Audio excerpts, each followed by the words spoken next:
first person of the Hogan administration at the secretary level to talk at the Tri-County Council for Southern Maryland. Thank you.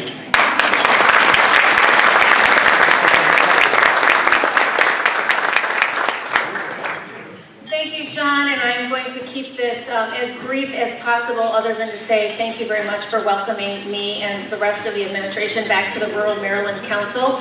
It's been 7 really good years, and I hope everybody had a wonderful, happy Thanksgiving, spending a lot of time with your family. And I know one of the things that I'm thankful for, and that we should all be thankful for this year, is how well Maryland has weathered the challenges of the past couple of years. It certainly hasn't been easy, and it's required a lot of hard work and sacrifice from each and every one of us, but we've benefited from the wisdom and the guidance of one person in particular. The man you'll be hearing from in a moment spent years taking what he'd learned as a businessman and using it to transform the state into a place that supports business growth. Cutting taxes, cutting fees, eliminating regulations that stood in the way of job creation, making a commitment to providing great customer service, and showing our clients that we respect and we value them. Governor Larry Hogan knows what businesses need because he's been there. He's built a company, he's watched it grow and thrive, he knows what it takes. The onset of the coronavirus pandemic shook and challenged us all at points that we never imagined. Like everyone, Marylanders have worried about their jobs, their health, and the safety of their loved ones, and it has not been easy. But we have been lucky to have a man like Larry Hogan at the helm. He took decisive action and made hard choices that were absolutely necessary to save lives and slow the spread of the virus. But even as we were asking these sacrifices of our Marylanders and our business community, Governor Hogan was committed to providing an unprecedented level of relief. Maryland provided hundreds of millions of dollars in emergency funding for small businesses, hotels, restaurants, nonprofits, artists and arts organizations, and the tourism industry.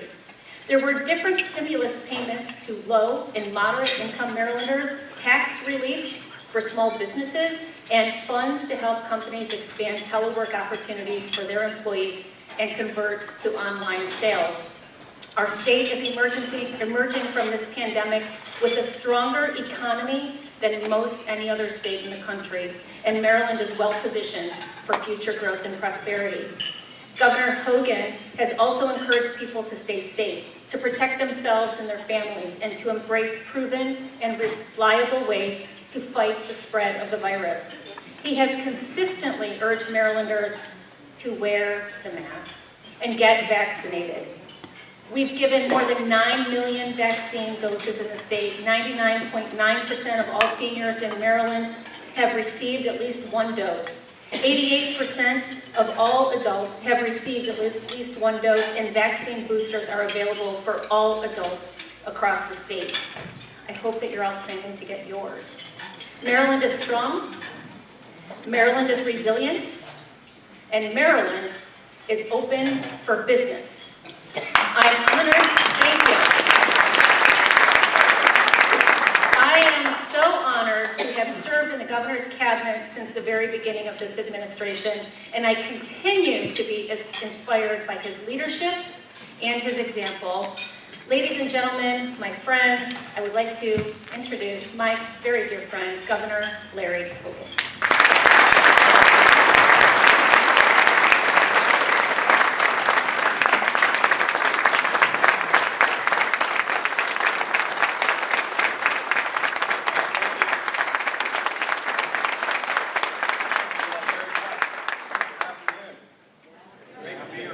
Kelly, thank you for the very kind introduction. You didn't have to say all those nice things about me, but I appreciate it, and thank you for your incredible leadership. I want to thank John Hartline and Charlotte Davis for your tremendous leadership on rural Maryland issues. And I want to welcome Sophia Torres-Small, the Undersecretary for Rural Development at the U.S. Department of Agriculture.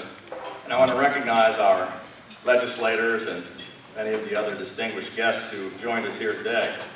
And I want to express my congratulations to all of the award winners. And finally, I'd just like to sincerely thank every one of you the Rural Maryland Council for all that you do to support the growth of rural communities across our state. Back in 2014, when I was first running for governor, and by the way, this room gives me flashbacks because we actually had a big announcement kickoff here. I think the room is supposed to hold 300, but we had 1,300 people breaking all fire laws and spilling into the hallways and the restaurants and the lobby and the parking lot. So I'm glad you guys are not jamming that many people in here today. But back in 2014, I said if I was elected governor, that I was going to do my best to end the war on rural Maryland and on our ag community, and that there were the communities that were sometimes forgotten and neglected would no longer be ignored, that we tried to do something about the disconnect between Annapolis and the rural parts of our state. And I meant what I said. I believe that together with our great Commerce Secretary and the rest of our cabinet and team, our whole administration, I think, has worked hard to consistently prove that over and over again over the past 7 years.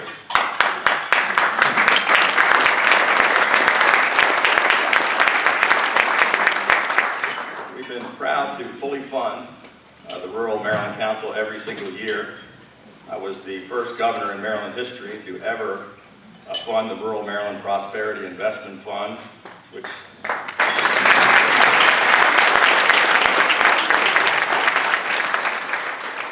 along with the Maryland Agricultural Education and Rural Development Assistance Fund, provides critical grant opportunities that encourage vibrant economies and connected communities across rural Maryland. Our 5 tri-county councils partner with the Maryland Department of Commerce and all of our state agencies to elevate opportunities that are vital to rural prosperity. And we've made record investments in infrastructure, in workforce development, and in economic development. And for 7 years, I believe that we've worked really closely with all of you on all of your most important priorities. But never has our close collaboration and partnership, I think, been more important than over the past 21 months. And as the theme of this year's summit reminds us, together we truly are redefining resilience and recovery. Rural Maryland has been hit hard by the unprecedented challenges of this once-in-a-generation pandemic. To encourage recovery efforts, last spring, we launched a comprehensive business relief program to direct over $700 million to help hard-pressed Marylanders and small businesses. This year, we enacted the Relief Act, which is a $1.45 billion package, the largest tax cut in state history for struggling Maryland families and small businesses, and to provide much-needed economic stimulus. All told, the state provided more than $2.1 billion in emergency assistance to those Marylanders who needed help the most. And we didn't stop there. As part of the devastating toll of the pandemic, more of our downtown Main Street retail and commercial space was left vacant, particularly in our small towns and rural communities. And as all of you know, just 1 or 2 empty storefronts can affect an entire small town. So this summer we announced a new transformative $25 million initiative called Project Restore to encourage revitalization efforts of towns and main streets in order to help small businesses to create more jobs in rural communities. Through Project Restore, the Maryland Department of Housing and Community Development is providing new financial incentives, including 1 year of rental subsidies to businesses to help offset startup costs, and 1 year of sales tax rebates to those who occupy and revitalize vacant retail and commercial space. And in August, we announced a new program called Connect Maryland, a $400 million investment to fully address the digital divide for everyone all across our state.